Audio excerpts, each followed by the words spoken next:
శ్రీ గురుభ్యో నమః. శ్రీమాత్రే నమః. ఫైనల్ ఇయర్ 6th సెమిస్టర్లో 8th and 4th question. 4th question లో ఒక ప్రశ్న 5 మార్కులకు, 8th లో 4 ఇస్తారు ఈ అలంకారాలు, దాంట్లో 2 రాయాలా.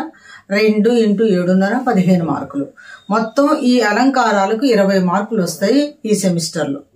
దీంట్లో ఫస్ట్ అలంకారం ఉపమేయోపమా అంటే అర్థం ఏంటి? ఉపమేయమే ఉపమానము, ఉపమానమే ఉపమేయం.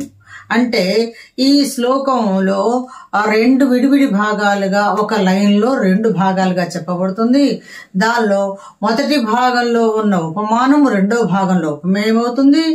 రెండో భాగంలో ఉన్న ఉపమేయం మొదటి భాగంలో ఉపమానం అవుతుంది. అంటే ఒక చోటలో ఉన్నటువంటి ఒక వర్డ్ దాంట్లో ఉపమేయం అయితే దీంట్లో ఉపమానం అలా మారిపోతుంది. కాబట్టి ఉపమేయమే ఉపమానము. అసలు అలంకారం అంటే ఏంటి? అందాన్ని ఇచ్చేది, ఇనుమడింప చేసేది, అందాన్ని పెంచేది. ఇప్పుడు మనిషికి ఎట్లయితే డ్రెస్సింగ్ ని బట్టి అలంకరణ బట్టి అందం పెరుగుతూ ఉంటుందో అలా కావ్యానికి అలంకారాల వల్ల అందం పెరుగుతుందన్నమాట. ఈ అలంకారాలు ఎంత బాగా మనం పెట్టగలిగితే బాగా పండితులైన చదువుకునే వాళ్ళకు దానిలో అంత పటుత్వం కనిపిస్తుంది. ఇది ఉపమేయోపమ మొదటి అలంకారం. దీనికి శ్లోకంలో 2 లైన్లు ఉన్నా కూడా మొదటి లైన్ అనేది అక్కడ ఉన్నటువంటి డెఫినేషన్ అది మీకు ఇంగ్లీష్ లో ఉంటుంది కింద. అందుకని ఫస్ట్ లైన్ గురించి మీకు అంత ఆలోచన అవసరం లేదు. ఒక శ్లోకంలో ఉన్న 2వ లైన్ మాత్రమే మీరు చదువుకోండి. ఇప్పుడు నేను కూడా 2వ లైన్ చెప్తున్నాను, పుస్తకం ముందు పెట్టుకొని గమనించి చదువుకోండి. ధర్మో అర్ధ ఇవ పూర్ణశ్రీ, అర్ధో ధర్మ ఇవ పూర్ణశ్రీ. ధర్మో అర్ధ ఇవ. ఈ ఉపమాలంకారానికి ప్రధానం ఏంటంటే ఇవ అనేటువంటి వర్డ్. ఇవ అంటే లైక్ దిస్, వలే అని అర్థం. ఉపమాలంకారం తెలుసుకోవడానికి వలే, పోలే, పగిది, మాటికి, చందము అట్లా కొన్ని పదాలు ఉంటాయి. దీనిలో ఇక్కడ మనకు వలే వచ్చిందనమాట. ధర్మో అర్ధ ఇవ, ధర్మమును అర్ధములాగా. మళ్ళీ రెండో భాగం అర్ధో ధర్మ ఇవ, అర్ధమును ధర్మములాగా. మొదటి దాంట్లో అర్ధం ఉపమానము ధర్మ ఉపమేయము, ఇక్కడ ధర్మ ఉపమానము అర్ధం ఉపమేయం అట్లా మారిపోయినాయి. కాబట్టి ఉపమేయోపమా అన్నారు. అంటే అసలు ఇలా ఎందుకు చెప్పబడింది? ఒక రాజు గారికి ఒక పండితుడు చెబుతున్న విషయం, రాజా నువ్వు ధర్మమును ఎంతైతే సంపాదిస్తావో అర్థమును అంతే సంపాదించాలా. పోనీ అది కుదరదనుకో, అర్థమును ఎంత సంపాదిస్తావో ధర్మమును అంత సంపాదించాల. అంటే 2 సమానంగా ఉండాలి. అంటే డబ్బు సంపాదన ప్రధానం కాదు అని ధర్మాన్ని వదలకూడదు, ధర్మమే మాత్రం అని అర్థమని వదలకూడదు. కాబట్టి ధర్మో అర్థైవ, అర్థో ధర్మైవ. ఇలా మీరు ఆ పాఠంలో నిర్వచనం డెఫినేషన్ ని రాసుకొని ఈ లైన్ రాసుకొని ఉదాహరణ ఇవ్వాలా. ఉపమానము ఉపమేయము అని విడివిడిగా రాసుకొని ఒక పదం ఉపమానం కింద ఒక పదం ఉపమేయం కింద ఫస్ట్ హాఫ్ లో, అదే మొదటి దాంట్లో ఉపమేయం ఉపమానంగా, ఉపమానాన్ని ఉపమేయంగా రెండో భాగంలో రాసుకోవాలా. ఇది మొదటిదైనటువంటి ఉపమేయోపమ. రెండవ అలంకారము అర్ధాంతరన్యాసము. అంటే అర్థము అంతరముగా చెప్పబడినది. అంటే ఒక్కొక్కసారి ఒక్కొక్క వాక్యం వినేటప్పుడు పైకి ఒక మామూలుగా ఉన్నట్టుగా లోపల అర్థం విడిగా ఉన్నట్టుగా కనపడుతుంది. అంటే విశేషమును సామాన్యము చేత, సామాన్యమును విశేషము చేత చెప్పబడితే అర్ధాంతరన్యాసము అంటారు. అంటే ఇక్కడ మీకు ఇందాక చెప్పినట్లుగానే శ్లోకంలో మొదట్లో నిర్వచనం ఇంగ్లీష్ లో ఇవ్వబడుతుంది, చదువుకోండి. రెండో లైనటువంటి చదువుతున్నాను, ఇప్పుడు జాగ్రత్తగా వినండి. హనుమాన్ అబ్ధిమతర దుష్కరం హి మహాత్మనాం. మళ్ళీ చెప్తున్నా, హనుమాన్ అబ్ధిమతర దుష్కరం హి మహాత్మనాం. ఇప్పుడు దీనికి తెలుగులో అర్థం ఏంటంటే హనుమంతుడు సముద్రమును దాటాడు అంటే లంఘించాడు. దుష్కరం హి మహాత్మనాం, మహాత్ములకు సాధ్యము కానిది ఉంటుందా అంటే ఇప్పుడు ఈ వాక్యాన్ని మనకు చెప్పాడు అనుకోండి, అది అన్వయం కుదరదు. ఎందుకంటే ఎవరైతే గొప్పవాళ్ళు ఉంటారో వాళ్లకు మాత్రమే సాధ్యమవుతుంది. అంటే ఇక్కడ అర్థం ఏంటంటే హనుమంతుడు కాబట్టి సముద్రమును లంఘించగలిగాడు, అది సామాన్య మానవులకు వీలు కాదు అని అర్థం వచ్చేటట్లుగా సామాన్య వాక్యము చెబుతూ అర్థము విడిగా చెప్పబడితే అది అర్థాంతరన్యాసము. అంటే లంకను చేరడానికి సముద్రమును దాటాడు హనుమంతుడు, లంఘించగలిగాడు. అది వేరే వారికి సాధ్యము దుష్కరం అంటే సాధ్యము కానటువంటి కార్యము. ఇది మహాత్ములకు మాత్రమే సాధ్యమవుతుంది, అందరికీ సాధ్యం కాదు అని మహాత్ములకు మాత్రమే అని చెప్పబడటమే ఇక్కడ అర్థాంతరన్యాసం అన్నమాట. అంటే హనుమంతుడు మాత్రమే లంకను దాటగలడు, కానీ మానవులు సామాన్య మానవులకు ఇది సాధ్యము కాదు అని చెప్పబడటం. కానీ మామూలుగా మనం అర్థం చేసుకుంటే హనుమంతుడు లంకను దాటాడు, ఇది సామాన్యుడు కాదు కాబట్టి దాటాడని వాక్యంగా చెప్పి వదిలేయకూడదు. అందరికీ సాధ్యము కానటువంటి పనిని అసాధ్యమును సుసాధ్యము చేయగల వ్యక్తి హనుమంతుడు కాబట్టి ఇది అర్థాంతరన్యాసముగా చెప్పబడింది. ఇప్పుడు మూడవదైన కావ్యలింగం. కావ్యలింగం అంటే అర్థం ఏంటంటే సమర్థించుకొనుట అని అర్థం. ఏదైనా ఒక్కొక్కసారి మనం ఒకరితో మాట్లాడేటప్పుడు అట్లా కాదు ఇట్లా కాదు అన్నా కూడా మనది కరెక్టు అని చెప్పుకునేటప్పుడు మనల్ని మనం సమర్థించుకుంటాం. ఆ సమర్థన తెలియచేస్తే అది కావ్యలింగం. ఇక్కడ కావ్యలింగంలో ఏమొచ్చిందంటే రతి మన్మధుల కథ. శివుడు తన 3వ నేత్రాన్ని తెలిసి మన్మధుడిని తగలబెట్టడం, మన్మధుడు బూడిద కావటం, బూడిదైన మన్మధుడిని రతీదేవి కోరిక మీద శివుడు మళ్ళీ బతికించడం. ఆ బతికించినప్పుడు మన్మధుడు నేనే గ్రేట్ చూసావా, చనిపోయినా అనుకున్నావు కానీ మళ్ళీ బతికానని ఆయన చెప్పడం. అప్పుడు శివుడేమో అరే చంపింది నేనే, బతికిచ్చింది నేనే, నేను గొప్పగాను నువ్వెట్లా గొప్ప అవుతావు అని అనడం. అట్లా వాళ్ళిద్దరు ఎవరి గొప్పతనాన్ని వాళ్ళు సమర్థించుకోవటం వలన అక్కడ సమర్థత కలిగి ఉన్నది కాబట్టి అలంకారంలో అది కావ్యలింగం అని చెప్పబడింది. ఇక్కడ లైన్ చెప్తున్నా, మళ్ళీ శ్లోకంలో మొదటి లైన్ నిదర్శనం ఉంటుంది, అక్కడ డెఫినేషన్ ఉంటుంది, మీరు చదువుకోండి. 2వ లైన్ చెప్తున్నాను జాగ్రత్త. జితోసి మంద కందర్ప మచ్చితో అసి జితేంద్రియ. జితేంద్రియ అంటే గెలుపు పొందటం. మంద కందర్ప, మందుడు అంటే మన్మధుడు, కందర్పుడు అంటే మన్మధుడు రూపంలో ఉన్నటువంటి వాడు. జితో అసి గెలుపొందాడు. ఇందాక చెప్పాను కదా, అంటే శివుడిని ద్వారా ఒక పుత్రుడు కావాల్సిన అలసం కలిగినప్పుడు తారకాసుర సంహారం కోసం శివుడికి వివాహం చేయాల్సి వచ్చినప్పుడు శివుడి మనసులో ప్రేమ పుట్టడం కోసం ఈ మన్మధుడు పూలబాణం వేస్తే దాని వలన ఆయన తపస్సు భంగం కలిగే గబక్కున కళ్ళు తెరిస్తే ఆ కళ్ళు తెరిచినటువంటి త్రినేత్రుల్లో 3వ నేత్రంలో నుంచి వచ్చిన మంట ఎదురుగున్న మన్మధుడిని భస్మం చేస్తే ఆయన బూడిదైపోయినాడు. రతీదేవి వచ్చి అయ్యా నీకు ప్రేమ కలిగించడం కోసం నా భర్త చనిపోవటం ఏంటని అడిగితే ఆవిడ కోరిక మేరకు మళ్ళీ బతికిస్తాడు శివుడు. అయితే అతను అందరికీ మాత్రం కనపడడు, ఒక రతీదేవికి మాత్రమే కనపడతాడు. ఆ రోజు నుంచి మన్మధుడికి మానసిక వికారానికి సంబంధించిన వాడే కాని ప్రత్యక్ష రూపము లేనివాడుగా అయిపోయాడనమాట. ఈ సంఘటనలో బతికిచ్చినందువల్ల శివుడు గొప్పవాడంటాం, నీలో ప్రేమ పుట్టించగలిగాను కాబట్టి నేను గొప్పవాడంటాం. ఇట్లా శివుడు మన్మధుడు ఒకళ్ళనొకళ్ళు ఎవరికి వారు సమర్థించుకున్నారు. నేను గొప్ప అంటే నేను గొప్ప అని సమర్థన జరిగింది. మామూలుగా మనం చూస్తే ఇద్దరు గొప్పే, ప్రేమ పుట్టించగలిగాడు కాబట్టి మన్మధుడు గొప్ప, చనిపోయిన వాడిని తిరిగి బతికించాడు కాబట్టి శివుడు గొప్ప. ఇలా ఇద్దరు కూడా ఎవరి గొప్పతనాన్ని వాళ్ళు సమర్థించుకున్నారు కాబట్టి దీని అలంకారం పేరు కావ్యలింగం. కావ్యలింగం అంటే సమర్థన. నిదర్శన, ఇది 4వ అలంకారము. 10వ ప్రశ్న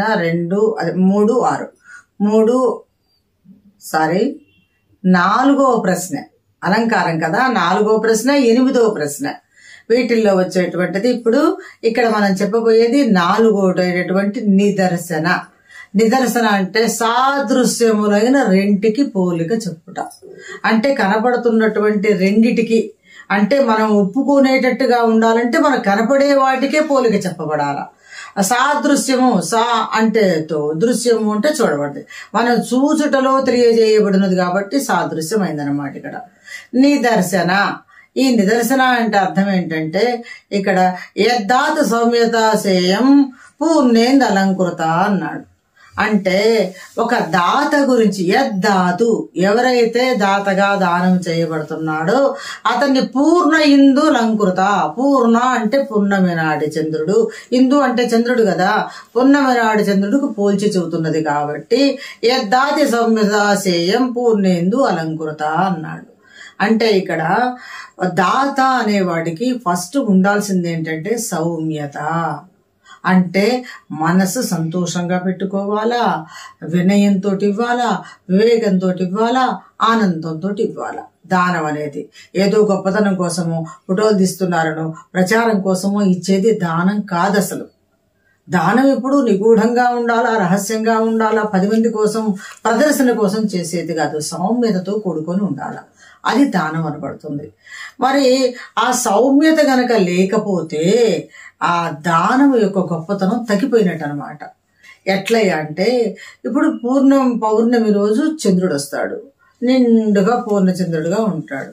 కానీ మనం చిన్నప్పటి నుంచి వింటున్న ప్రకారం ఏంటంటే చంద్రుడిలో మచ్చ ఉంది అంటారు. మరి మచ్చ కనుక ఉంటే పౌర్ణమి రోజు మనం వెన్నెలలో కూర్చొని ఉన్నాం అనుకోండి, ఎవరో ఒకళ్ళ మీద అయినా వెన్నెల పడకుండా ఉండాలి. ఎక్కడైతే ఆయన మచ్చ ఉందో ఆ ప్రదేశంలో కూర్చున్న వాళ్ళ మీద వెన్నెల పడకుండా ఉండాలా. కానీ ఎవరికి అలా జరగలేదే. అంటే పూర్ణ ఇంద్రుడిలో ఆ చిన్న మచ్చ కనపడకుండా పోయిందనమాట. అంటే చిన్న మచ్చ అనేది మొత్తం చంద్రుడి కాంతిలో అది లెక్కకు రాకుండా పోయింది, అంటే కలిసిపోయింది.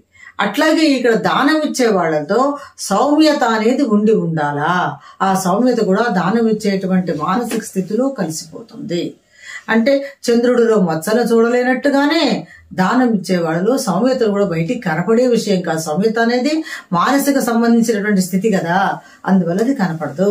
ఇలా మనకు కంటికి కనపడేట్టుగా రెండూ చెప్పబడ్డాయి. ఇప్పుడు చంద్రుడు యొక్క వెలుగు పౌర్ణమి నాటి చంద్రుడు, ఇక్కడ ఇచ్చే దాత.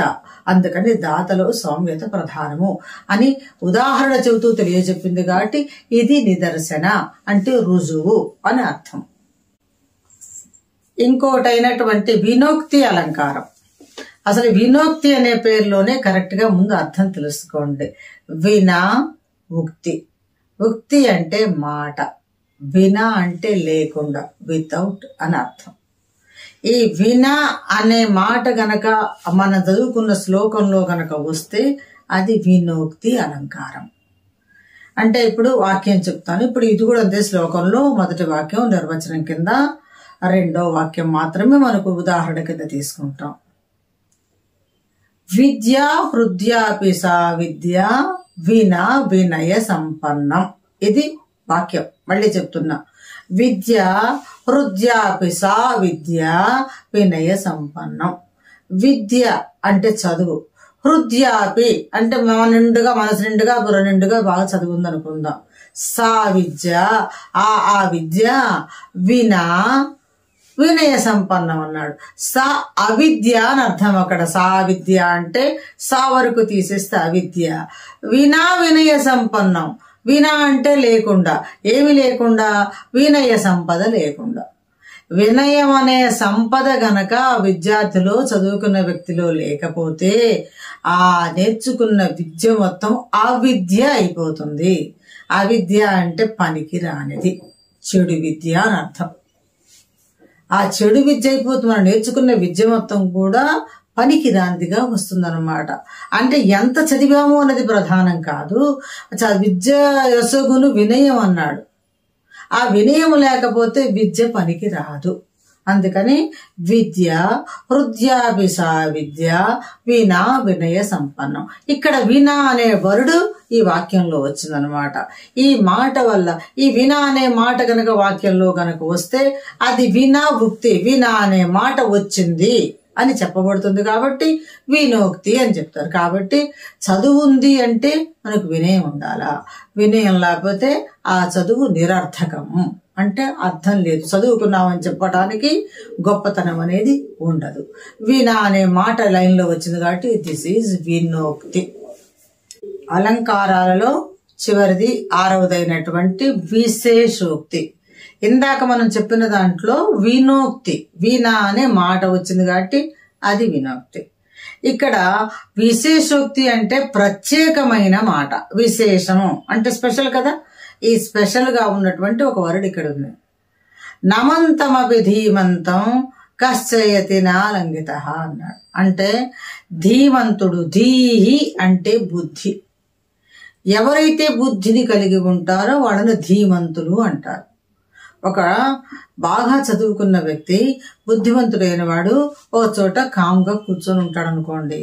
మనం పోయి ఆయనకు నమస్కరించాం, ఆయన కదల్లా మెదల్లా సరే స్వీకరించాడు, మనకు తిరిగి విష్ చేశాడు, అంతా బానే ఉంది. కానీ ఇప్పుడు మనం ఏమనుకుంటాం, వాడిది ఏముందిలే, ఆయన అనకుండా కూర్చున్నాడు, వాడేం చేయగలడు అని మనం తక్కువ అంచనా వేయకూడదు. బుద్ధిమంతులు అతిక్రమించి మనతో మాట్లాడకపోయినా, మనతోటి ఎక్కువగా మాట్లాడకపోయినా అతని మాత్రం శక్తి తగ్గదు. ఎట్లా అంటే ఇప్పుడు కర్పూరం బిళ్ళ ఇది అది కాక ఇంకొక ఉదాహరణ తీసుకుందాం. ఒక కర్పూరం బిళ్ళ మనం ప్లేట్లో పెట్టాం, వెలిగించాం, మంట వచ్చేసింది, ఆరిపోయింది. మనం ఏమనుకుంటాం, కర్పూరం వెలిగించాం, అయిపోయింది, ఆరిపోయింది, బిళ్ళ అయిపోయింది అంటాం. అసలు కర్పూరం ఏమైపోయినట్టు అంటే వెలిగినంతసేపే దాని యొక్క ప్రత్యేకత. అలా కాదు, వెలగటం అయితే అయిపోయింది, బిళ్ళ కరిగిపోవటం అయిపోయింది, కానీ దానిలో నుంచి వచ్చిన వ్యాపనం చెందింది మాత్రం మన గది అంతా వ్యాపించే ఉన్నది, అది ఎక్కడికి పోలే. బుద్ధిమంతుడిలో బుద్ధి కూడా అలాగే ఉండదు, మనకు కనపడలేదు కదా అని అది లేదంటే ఎలా ఉంటుంది. అంత మాత్రం చేత మనం ఎంత గొప్పవాళ్ళమని మనం అనుకున్నా కూడా బుద్ధిమంతుడు బుద్ధిమంతుడుగానే మిగిలిపోతాడు. కాబట్టి నమంతమపి ధీమంతం అని నమస్కరించినంత మాత్రాన మనం వాడు ఈక్వల్ అవుతామా ఏంటి? అతడు గొప్పవాడే, తక్కువ వాళ్ళమే. అలా విశేష పదాన్ని గనక ఉపయోగించి చెప్పినట్టయితే అది అక్కడ ధీహి అనేది బుద్ధిమంతుడు అనేటువంటి పదం అక్కడ విశేషంగా ఇవ్వబడదు అనమాట. ఇలా విశేషంగా ఏ పదాన్ని అయితే చెప్పబడుతుందో ఆ యొక్క ఒక వ్యక్తిని పోలుస్తూ వాళ్ళ గొప్పతనాన్ని చెప్పి ప్రత్యేక పదంతో చెప్పబడితే అది విశేషోక్తి. ఇది సెకండ్ లైన్ మీరు చదువుకొని ఉదాహరణగా రాసుకోండి. ఇంతటితో ఈ 8th question and 4th question లో ఉన్నటువంటి 6 అలంకారాలు పూర్తయినాయి. ఈ 6 ఒకటేమో 4వ ప్రశ్నలో వస్తుంది, 4 ఏమో 8వ ప్రశ్నలో వస్తాయి.